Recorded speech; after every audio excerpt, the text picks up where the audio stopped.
Assalamualaikum warahmatullahi wabarakatuh. Perkenalkan, nama saya Tristiawan, stambuk A42120084 dari Prodi PJKR kelas D.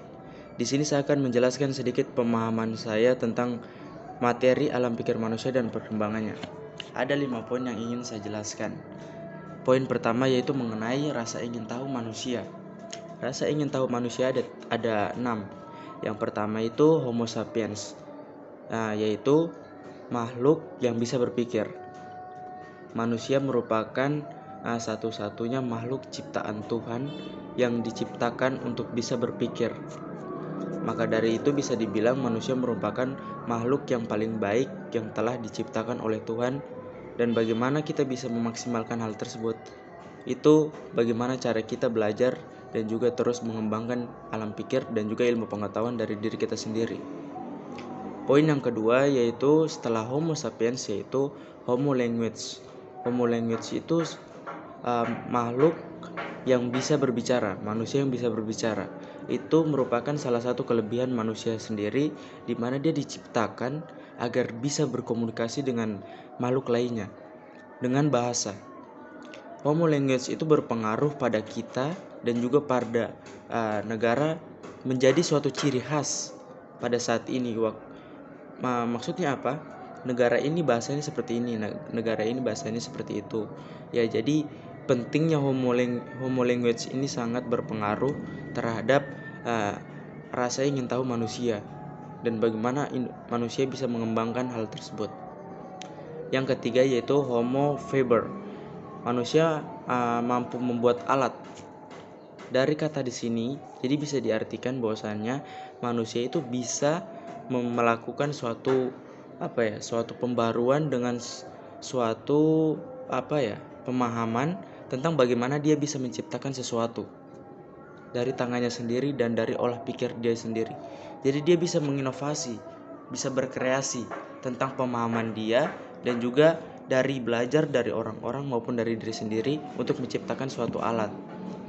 Dan tetapi perlu kita ketahui, manusia juga bisa merusak alat. Jadi itu harus ada batasan tentang bagaimana kita bisa mengontrol diri tentang kita membuat dan juga kita merusak alat tersebut. Yang selanjutnya yaitu Homo aestheticus, yaitu rasa keindahan, estetik, rasa keindahan. Jadi manusia itu bisa menilai ataupun melihat, merespon sesuatu yang dia rasa itu indah, dan dia bisa spontan ataupun dia bisa berpikir lebih rasional lagi tentang bagaimana dia mengucapkan ataupun mengutarakan rasa keindahan tersebut. Itulah bagaimana manusia bisa terus berkembang dan berpikir tentang apa yang ada dalam dirinya. Dia bisa merasakan suatu keindahan, dan dia bisa pun menilai hal tersebut. Selain Homo aestheticus, habis itu ada juga Homo economicus. Jadi ini manusia mampu melakukan jual beli. Maksudnya jual beli apa? Kelebihan manusia salah satunya yaitu manusia adalah makhluk sosial yang bisa bersosialisasi dengan baik. Hal itu dimanfaatkan bagaimana untuk memenuhi kebutuhannya dengan cara berjual. Itulah salah satu hal penting dari manusia yaitu Homo economicus, yaitu jual beli. Jadi manusia bisa melakukan hal jual beli barang, jual beli hewan, jual beli apapun yang bisa ia lakukan. Karena itu semua punya alasan dan ada faktor-faktor tertentu di dalamnya. Yang selanjutnya yaitu Homo religius. Homo religius itu adalah keyakinan, kepercayaan. Setiap manusia memiliki keyakinan dan juga kepercayaannya masing-masing. Itulah mengapa manusia bisa memiliki rasa ingin tahu terhadap Tuhannya. Dia belajar apa yang harus kita lakukan, apa saja ajaran dan juga larangan dari Tuhannya masing-masing. Manusia bisa mengetahui dan juga bisa belajar dan juga bisa mengembangkan dari ilmu-ilmu tersebut. Religius ini sangat berpengaruh pada kita karena kita ditekankan untuk selalu menganut agama kita masing-masing. Dari keenam poin-poin yang saya bacakan dari Homo sapiens, Homo language, Faber, estetik, ekonomi, religius, itu semua ada beberapa poin yang dominan dari manusia. Ada beberapa yang tidak dominan. Contoh, mungkin ada manusia yang dominan terhadap homo religius. Dia giat beribadah, dia giat membaca Al-Quran ataupun membaca Alkitab. Tapi dia di poin-poin seperti membuat alat dia kurang mendalami ataupun kurang ahli. Ada juga yang ahli dalam homo language, mungkin homo sapiens, dia bisa berpikir dengan wah terbaik. Tapi dengan poin-poin yang ada lainnya mungkin dia belum terlalu paham ataupun dia belum mendalami. Jadi dari ke-6 poin itu ada beberapa poin yang betul-betul manusia dia betul-betul paham, dia betul-betul ahli dalam poin tersebut. Tapi ada juga beberapa poin yang dia masih dalam tahap pembelajaran, masih dalam tahap mencari ingin tahu, ataupun dia masih ingin memperbaiki apa-apa yang kurang dalam diri dia. Poin yang kedua setelah poin pertama yaitu rasa ingin tahu, poin kedua yaitu yang saya ingin jelaskan definisi manusia. Ada banyak definisi yang saya dapati dari ilmu alam pikir manusia ini sendiri.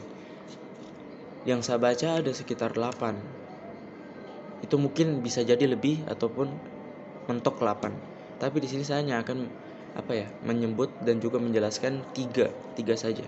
Yaitu dari Socrates. Socrates itu bisa dibilang manusia ini memiliki rasa ingin tahu dari lingkungannya sendiri maupun dari dirinya sendiri. Jadi mungkin di sini bisa saya simpulkan bahwasanya manusia ini merupakan makhluk yang berpikir dan merasa ingin tahu dengan belajar dari diri dia sendiri maupun dari diri orang-orang lain yang ada di lingkungannya. Nah, jadi dia terus belajar dan mencari ilmu dari hal-hal tersebut. Oke, lanjut ke definisi yang kedua yaitu Plato. Plato menyebutkan bahwasanya manusia itu memiliki 3 unsur, yaitu roh, nafsu, dan rasio. Mengenai hal ini itu kaitannya panjang.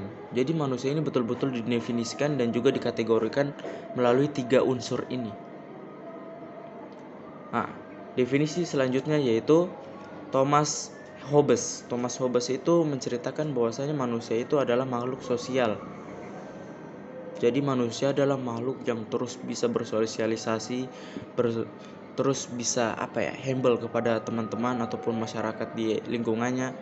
Jadi bisa diartikan bahwasanya manusia itu manusia yang tidak bisa berdiri sendiri. Dia perlu bersosial, dia perlu bantuan orang lain. Maka dari itu tiga definisi ini saja saling berkaitan satu sama lain, di mana manusia bisa berpikir, manusia bisa mengerti yang baik dan tidaknya, manusia bersosialisasi. Jadi walaupun banyak definisi yang ada, itu tidak menjadi tolak ukur kita bahwasanya manusia itu dikotak-kotakan. Enggak, manusia itu juga memang punya batasan. Akan tetapi manusia juga punya hak buat mengembangkan apa yang ingin dia kembangkan.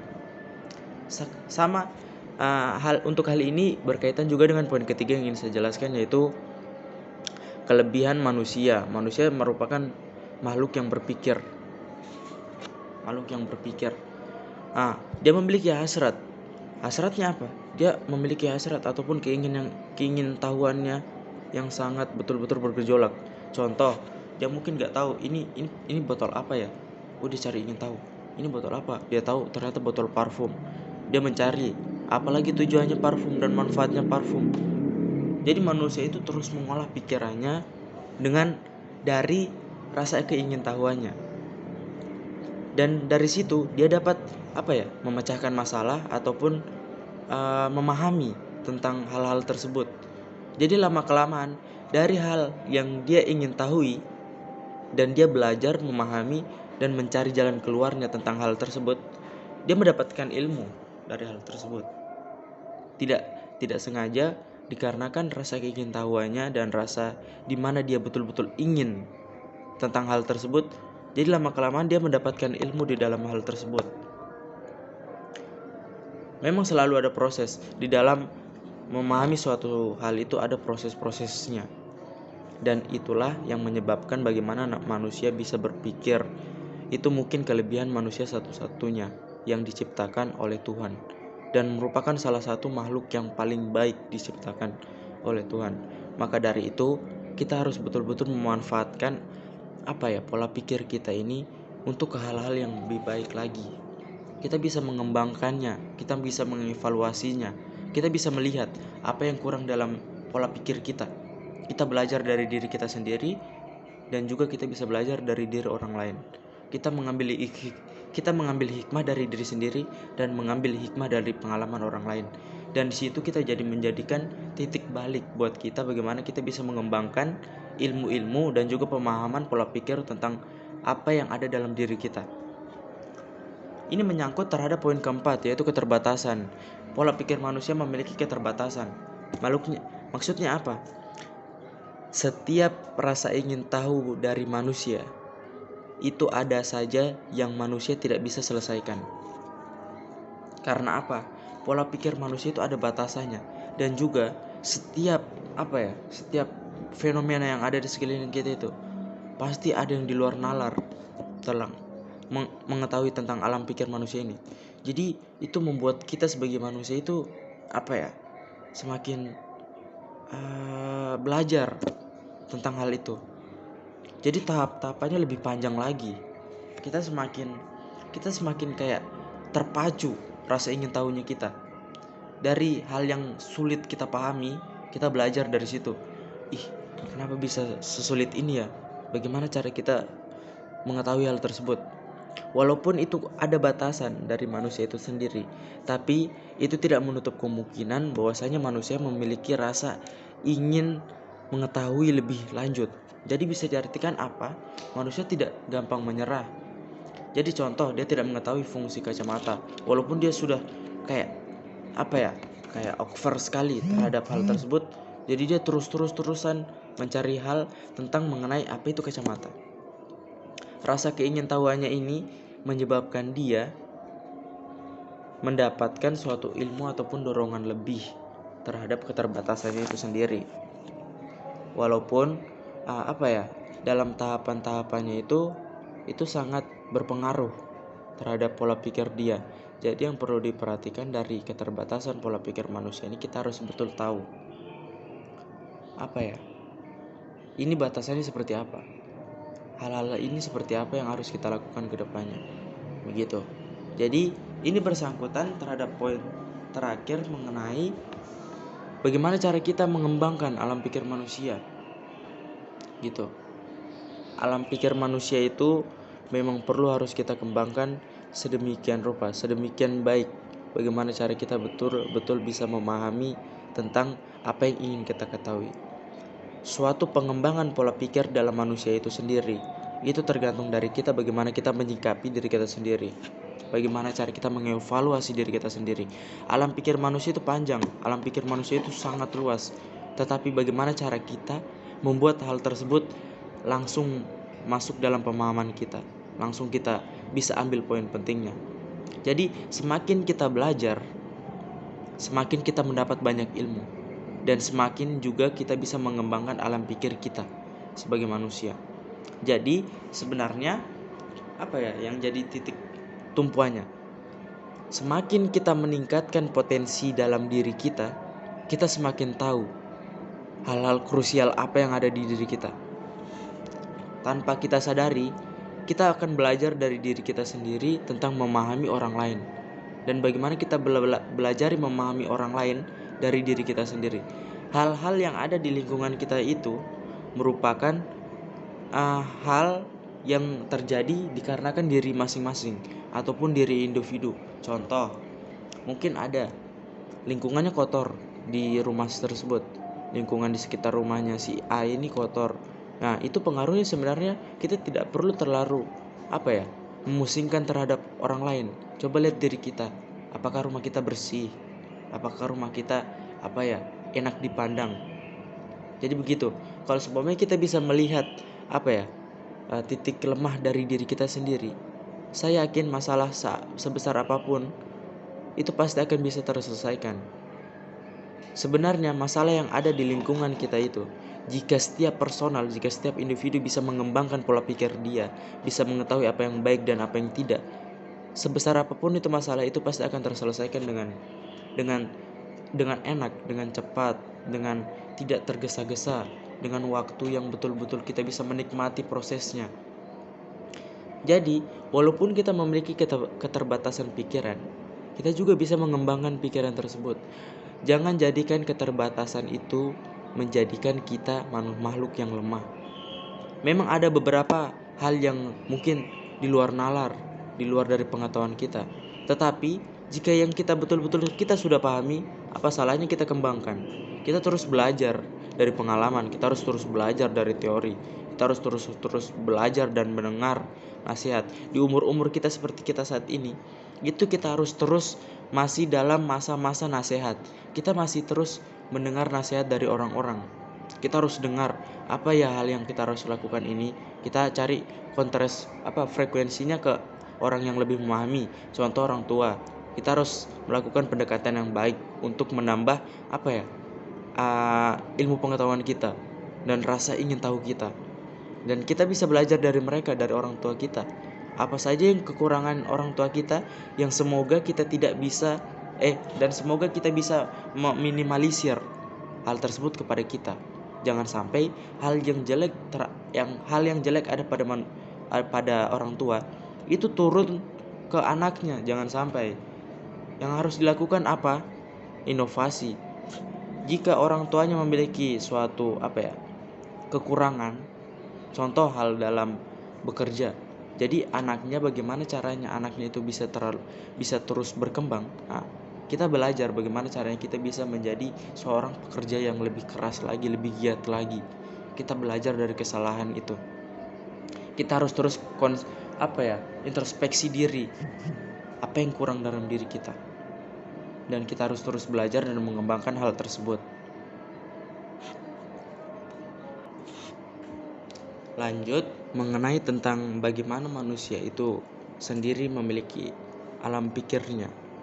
Setiap manusia memiliki prinsip dan tujuan hidup masing-masing. Dia memiliki tujuan dan ketentuan. Itu entah tergantung bagaimana manusia itu sendiri melaksanakannya.